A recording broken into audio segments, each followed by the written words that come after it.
స్త్రీలకు దీక్ష. తథాగతుడు చివరిసారి తన తండ్రిని సందర్శించిన సమయంలో శాక్య పురుషులతో పాటు శాక్య మహిళలలో కూడా సంఘంలో చేరాలనే ఆకాంక్ష బలంగా నాటుకుంది. ఈ మహిళలకు నాయకురాలు మహాప్రజాపతి గౌతమి. బుద్ధ భగవానుడు నిగ్రోధరామంలో శాక్యులకు ధర్మోపదేశం చేస్తుండగా ఒకరోజు మహాప్రజాపతి గౌతమి ఆయన వద్దకు వెళ్ళి, తథాగతుని నియమాలకు సిద్ధాంతాలకు అనుగుణంగా మహిళలు కూడా పరివ్రాజులై సంఘంలో చేరటానికి మీరు అనుమతిస్తే బాగుంటుంది అని కోరింది. చాలు చాలు గౌతమి, అటువంటి ఆలోచన నీ మనసులో రానియకు అన్నాడు బుద్ధుడు. ఆమె 2-3 సార్లు అదే విజ్ఞప్తి చేసింది. ప్రతిసారి తథాగతుడు నిరాకరిస్తూనే వచ్చాడు.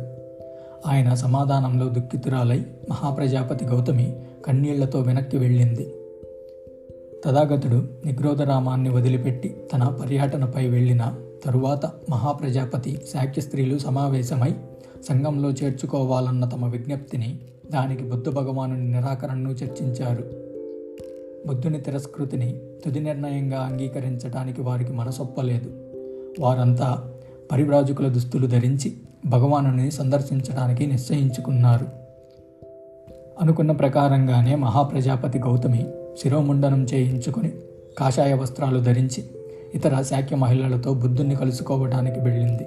ఆ సమయంలో బుద్ధుడు కుగూరి విహారంలోని మహావనం వద్దనున్న వైశాలిలో బస చేసి ఉన్నాడు. మహాప్రజాపతి గౌతమి తన పరివారంతో సహా బుద్ధుని వద్దకు వచ్చింది. దూర ప్రయాణం వల్ల వారి దుస్తులు మట్టి కొట్టుకుని వారి కాళ్ళు వాచి ఉన్నాయి. ఆమె మరోసారి తథాగతునికి నిగ్రోధరామంలో చేసిన విజ్ఞప్తిని చేసింది. అతను మళ్ళీ నిరాకరించాడు.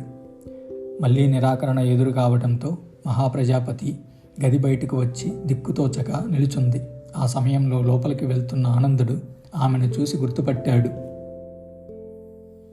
అతను మహాప్రజాపతిని ఇలా అడిగాడు, వాచిపోయిన పాదాలతో దుమ్ము కొట్టుకుని దుఃఖిస్తూ మీరెందుకు ఇక్కడ నిల్చున్నారు? దానికి జవాబుగా మహాప్రజాపతి, ఆనంద, తథాగతుడు మహిళలను గృహస్థ జీవనం వదిలి ధర్మదీక్ష పొందడానికి నిరాకరిస్తున్నందువల్లే ఈ విచారం అని బదులిచ్చింది.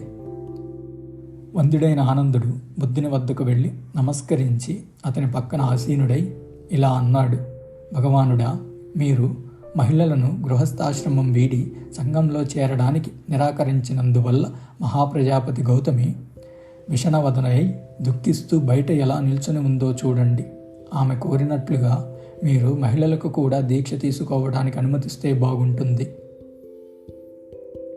మీ తల్లి మరణానంతరం మహాప్రజాపతి పసిబిడ్డ అయిన మిమ్మల్ని పాలిచ్చి పెంచి పెద్ద చేయలేదా? అటువంటి వ్యక్తి గృహస్థ జీవితాన్ని వదిలిపెట్టి తథాగతుని వద్ద దీక్ష పొందడానికి అనుమతి కోరినప్పుడు అంగీకరిస్తే బాగుంటుంది. చాలు చాలు ఆనంద, మహిళలకు కూడా దీక్ష ఇవ్వాలని అనవద్దు అన్నాడు బుద్ధుడు. ఆనందుడు మరీ మరీ ప్రార్థించిన బుద్ధుడు అదే సమాధానమిచ్చాడు.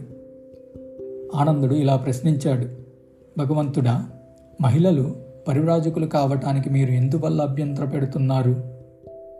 శూద్రులు, స్త్రీలు, మలీనులు, అధములు కనుక వారు మోక్షానికి అర్హులు కారని బ్రాహ్మణులు భావిస్తారన్న విషయం తథాగతునికి తెలిసిందే. అందువల్లే శూద్రులు, స్త్రీలు పరివ్రాజకులు కావటానికి బ్రాహ్మణులు అభ్యంతర పెడతారు. అంటే మీరు కూడా బ్రాహ్మణులతో ఏకీభవిస్తున్నారని అనుకోవాలా?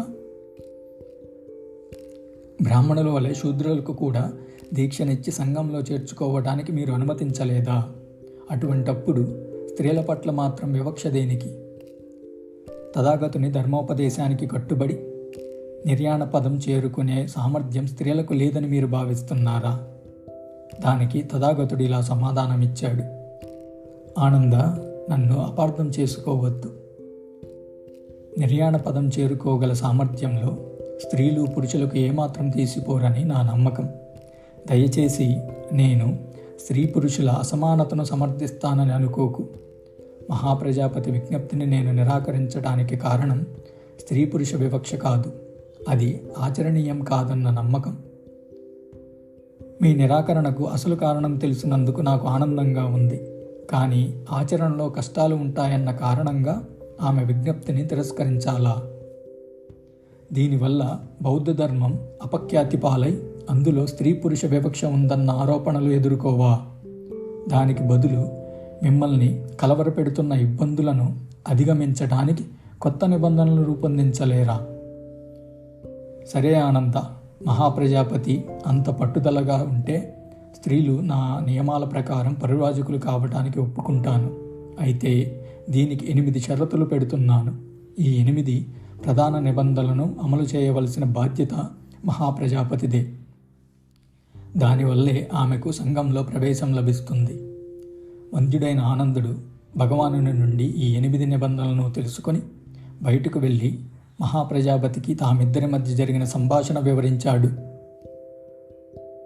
ఆనంద యవ్వనవంతులైన స్త్రీ పురుషులు స్నానం చేయగానే తామర పూమాలను, మల్లెచెండును, స్థిమూతక పుష్పాలను పవిత్రంగా స్వీకరించి శిరస్సుపై అలంకరించుకున్నట్లుగా నేను భగవానుడు రూపొందించిన ఈ 8 ప్రధాన నియమాలను నా జీవితాంతం శిరసావహిస్తాను అని చెప్పింది మహాప్రజాపతి. పవిత్రుడైన ఆనందుడు మళ్ళీ బుద్ధుని వద్దకు వెళ్ళి నమస్కరించి ఆయన పక్కన ఆసీనుడయ్యాడు. ఆ తర్వాత ఇలా అన్నాడు: భగవానుడా, మహాప్రజాపతి గౌతమి 8 ప్రధాన నియమాలను అమలు జరిపే బాధ్యత తీసుకున్నది కనుక ఆమెకు సంఘంలో ప్రవేశించడానికి అర్హత లభించినట్లుగా భావించవచ్చు. ఆ తరువాత మహాప్రజాపతి ఆమెతో పాటు వచ్చిన 500 మంది శాక్య మహిళలు ధర్మదీక్ష పొందారు. దీక్ష తీసుకోగానే మహాప్రజాపతి బుద్ధ భగవానునికి నమస్కరించి పక్కన నిల్చుంది. ఆయన మహాప్రజాపతికి ధర్మోపదేశం చేశారు. తక్కిన 500 మంది భిక్షుకురాండ్రకు బుద్ధుని శిష్యులలో ఒకడైన నందకుడు ధర్మదీక్ష ఇచ్చాడు. మహాప్రజాపతితో పాటు దీక్ష పొందిన శాక్య మహిళలలో యశోధర కూడా ఉంది. ఆ దీక్ష స్వీకరించిన నాటి నుంచి ఆమె భద్రకాంచన అనే పేరుతో పిలువబడింది.